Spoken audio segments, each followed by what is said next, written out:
If I told you that over 800 million people are dealing with a specific chronic disease, would you guess that the biggest threat to their lives isn't actually the disease itself, but something completely different? Welcome to Dr. Mercola's Cellular Wisdom. Stay informed with quick, easy-to-listen summaries of our latest articles, perfect for when you're on the go. No reading required. Subscribe for free at mercola.com for the latest health insights. Hello, and welcome to Dr. Mercola's Cellular Wisdom. Today, we are taking a hard look at a condition that is often misunderstood. We tend to see it as a localized issue, but in reality, it acts as a kind of systemic alarm bell for the entire body. It really does. We're going to be dissecting the connection between chronic kidney disease and, well, cardiovascular failure. And it's a connection that is unfortunately often overlooked until it becomes critical. You know, we tend to view the body in sections. You have a heart problem, you see a cardiologist. Right. A kidney problem, you see a nephrologist. Exactly. But the data we're analyzing today, really highlighted by Dr. Mercola, suggests that this kind of compartmentalization is, well, it's dangerous. Dangerous and statistically really misleading. The whole point of our discussion is why chronic kidney disease so often ends in heart problems. And frankly, that so often part is doing a lot of heavy lifting. Absolutely. We aren't talking about some rare complication here. We're talking about the primary mortality outcome. Exactly. And to understand why that is, we have to move past that surface level diagnosis. Right. We really need to look at the cellular and the hemodynamic relationship between these two organs. Okay. They are not just neighbors in the body. They are partners in a very, very high-stakes physiological dance. Before we get into the mechanics of that dance, let's just establish the scale of this. Mm. The data points to 800 million people globally affected by chronic kidney disease, or CKD. 800 million. That is just a staggering number. I mean, to put that in perspective for everyone listening, that's roughly double the entire population of the United States. It's huge. And it's significantly higher than, say, the global prevalence of diabetes, which gets a lot more airtime in the media. It does. So why is CKD so much more silent in the public consciousness? Well, it's silent because the disease itself is silent. You know, you can lose up to 90% of your kidney function before you feel any significant symptoms at all. 90%. Yeah. There aren't any pain receptors inside the kidney tissue that just scream at you when filtration drops. So unlike, say, a heart attack, which is an acute, dramatic event, kidney decline is this slow, creeping erosion of function. So you have nearly 1 billion people walking around, and many of them might not even realize the severity of their condition. Precisely. Okay. Not until it's very advanced. And because it's so widespread, it's often treated as more of a management issue, right? We monitor it, we watch the numbers, Right. but the urgency often isn't really there until the kidneys actually fail. And that brings us to the core paradox of this deep dive. Because if I'm a patient, or if I'm just someone trying to understand this, the logical assumption is that kidney disease ends in kidney failure. I'd assume the end game is dialysis or a transplant. That is the standard narrative. And historically, that is how medicine has categorized it. We look at the progression from stage 1 to stage 5, which is end-stage renal disease. But the data tells a completely different story. It really does. The survival paradox here is that most people with CKD, they never reach end-stage renal disease. They just don't make it to the dialysis chair. Because something else gets them first. Correct. The statistics are just stark. The majority of patients with chronic kidney disease die from cardiovascular complications long before their kidneys actually shut down completely. So we're guarding the front door, worrying about filtration rates and creatinine levels, while the heart is being compromised through the back door. That's a really good way to visualize it. And this isn't a small margin. The data indicates that more than half of all deaths in CKD patients are attributed to heart issues. More than half. Yeah. So statistically, if you have CKD, you are more likely to die of a heart attack or heart failure than of kidney failure itself. Yes. And this is why we have to shift our thinking. We can't just treat the kidney. If you are treating the kidney without aggressively protecting the heart, you are completely missing the actual cause of mortality. Okay, let's get into the why. Because I think this is where the cellular wisdom really comes in. It's easy to say they're connected, but what's the actual mechanism? Why does a struggling kidney destroy the heart? Is it just general stress? It's much more specific than just general stress. There are several mechanisms at play, but we can kind of group them into two main categories: hemodynamic strain and chemical toxicity. All right, let's start with hemodynamics. That's just a fancy word for blood flow dynamics, right? Right. Think of the cardiovascular system as a closed loop of plumbing. The heart is the pump, and the kidneys are the filter. Now, what happens to a pump when the filter gets clogged? But pressure builds up. The pump has to work a lot harder to push fluid through. Exactly. The kidneys are responsible for regulating fluid volume in the body. When they aren't filtering efficiently, fluid gets retained. Blood volume increases. This forces the heart to pump against much higher resistance. And so you get hypertension, high blood pressure. You get systemic hypertension, yes, but it's actually worse than that. The heart is a muscle. And when a muscle works too hard against resistance, it gets bigger. Like lifting weights. Right. If you lift weights, your biceps grow. If the heart pumps against high pressure constantly, the heart muscle thickens. This is called left ventricular hypertrophy. And unlike a bicep, a thick heart wall is not a good thing. No, it's catastrophic. A thickened heart wall becomes stiff. It can't relax properly to fill with blood. It becomes less efficient, demanding more oxygen, which the vasculature might not be able to supply. This is a direct road to heart failure. So the kidney's inability to manage fluid creates a mechanical overload on the heart. That's the mechanical side. But then you have the chemical side, which is arguably even more insidious. The kidneys are responsible for balancing electrolytes, things like potassium, sodium, calcium, and phosphate. And when kidney function declines, that balance is lost. Specifically, let's talk about calcium and phosphate. This is a critical piece of the puzzle that Dr. Mercola really highlights. When the kidneys can't excrete excess phosphate, levels rise in the blood.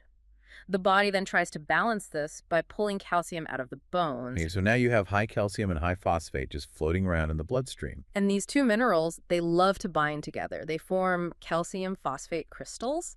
Ideally, you want these in your bones. You definitely do not want them in your blood vessels. Because that leads to calcification. Vascular calcification. The arteries literally start to turn to stone. They lose their elasticity. They become rigid pipes instead of flexible hoses. Which brings us right back to the pump. Now the heart is trying to pump fluid through these rigid, narrow pipes. Exactly. It just exacerbates the pressure problem. It increases the risk of clots. It increases the risk of heart attacks. This is why we see such a high rate of cardiovascular death.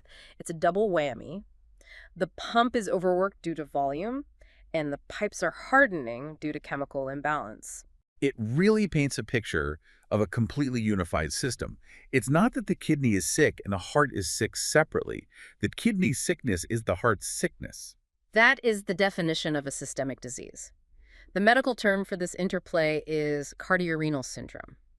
It acknowledges that the dysfunction of one organ directly induces dysfunction in the other. Cardiorenal syndrome. It sounds like a feedback loop from hell. It can be, because as the heart fails, it pumps less blood to the kidneys. The kidneys need that blood flow to function.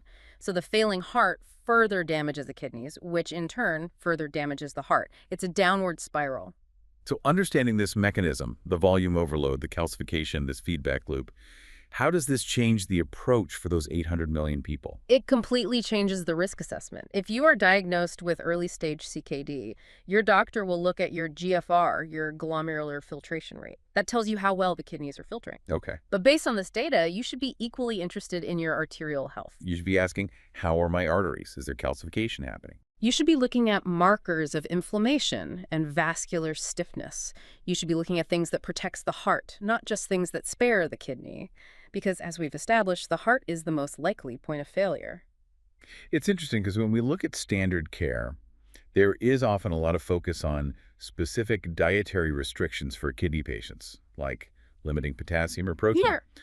But does standard care aggressively target this calcification issue? It varies. I mean, nephrologists certainly know about it. They monitor parathyroid hormone and phosphate levels.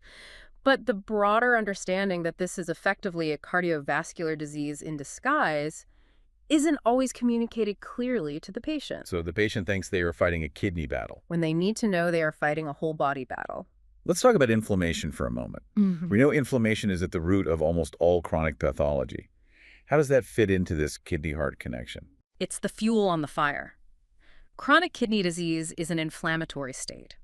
When the kidneys aren't filtering toxins, uremic toxins, Those toxins circulate in the blood. They damage the lining of the blood vessels, the endothelium. Hey, endothelium, that's the inner lining of the arteries. Correct. And when the endothelium is damaged, it triggers an immune response. It triggers inflammation. This inflammation then promotes atherosclerosis, the buildup of plaque. Oh, So you have the calcification we talked about, plus the plaque buildup from inflammation. It just creates a perfect storm for a cardiovascular event. it seems like we're just looking at a cascade of failures. It starts with the kidney's inability to filter, Mhm. and it just cascades into volume issues, pressure issues, chemical issues, and inflammatory issues. And all of those roads lead directly to the heart. So if we zoom out a bit, 800 million people.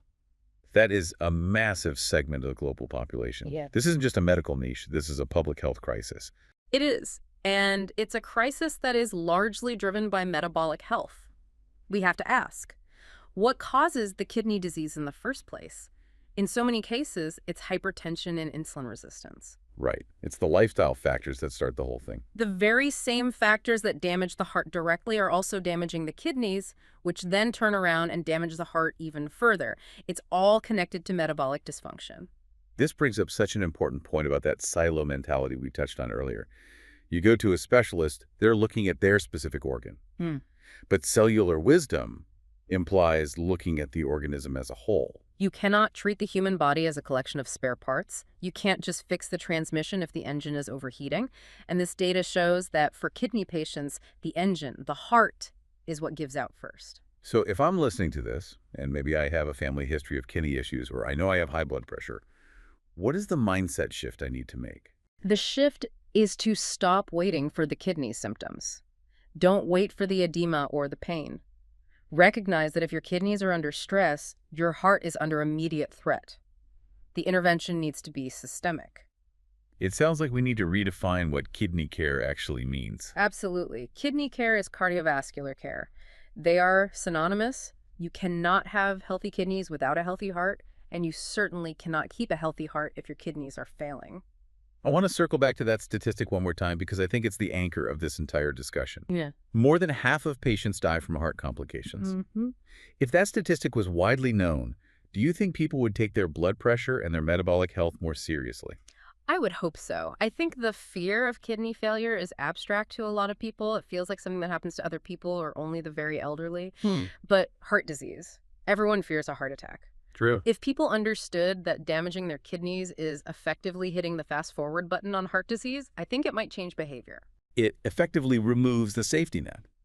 You don't have time and let the kidneys slowly decline because the heart might not last that long. That's the reality. The timeline is much shorter than people think because of that cardiovascular acceleration. So Dr. Mercola's analysis here is really a call to action, to look at the hidden pathology. It's a call to look upstream.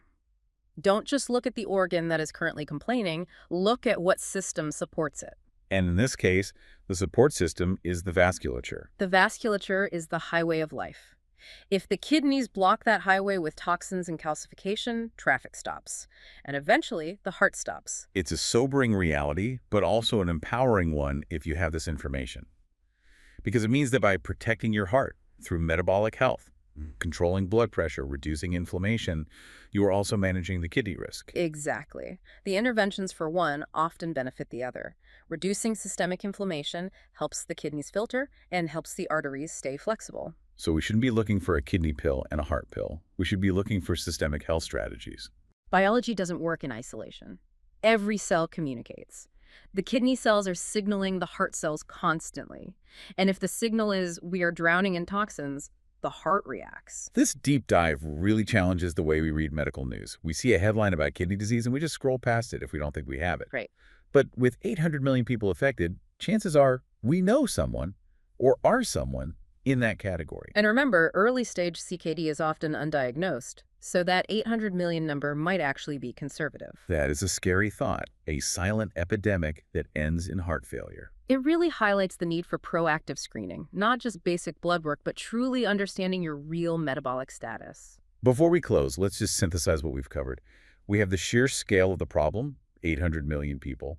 We have the misdirection, the assumption that the kidneys are the fatality risk.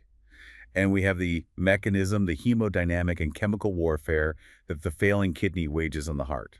That is a solid summary. It's a story of interconnection. It's a story that reminds us that the body is a unified field. And perhaps it's a reminder to be skeptical of labels. Just because a disease is named after one organ doesn't mean it stays in that organ. The name is just a classification for billing and for diagnosis. It is not a boundary for the biological reality. That's a powerful takeaway. The biological reality has no boundaries. None. The blood flows everywhere. The signals go everywhere. Well, this has been a dense but really necessary deep dive. It takes a topic that can feel distant and clinical and puts it right in the center of the chest. It does. Hopefully, it helps our listeners connect the dots in their own health journey. And we want to leave you with a thought to mull over. If the kidney and the heart are so intimately linked that one kills the other, what other connections are we ignoring? What other symptoms are we treating in isolation, just missing the bigger picture? That is the question that drives true cellular wisdom. Always look for the connection. Thank you for listening to Dr. Mercola's Cellular Wisdom. See you in the next episode. Looking for trusted health wisdom you can hold in your hands? Discover the life-changing books of Dr. Mercola at joyhousepublishing.com. These titles bring decades of natural health research into practical steps for better energy, stronger immunity, and clearer thinking. Take charge of your health with guidance rooted in science and experience. Visit joyhousepublishing.com now and claim your bonuses while they are available. Thanks for watching. Subscribe now and click the notification bell so you never miss an update. See you in the next video.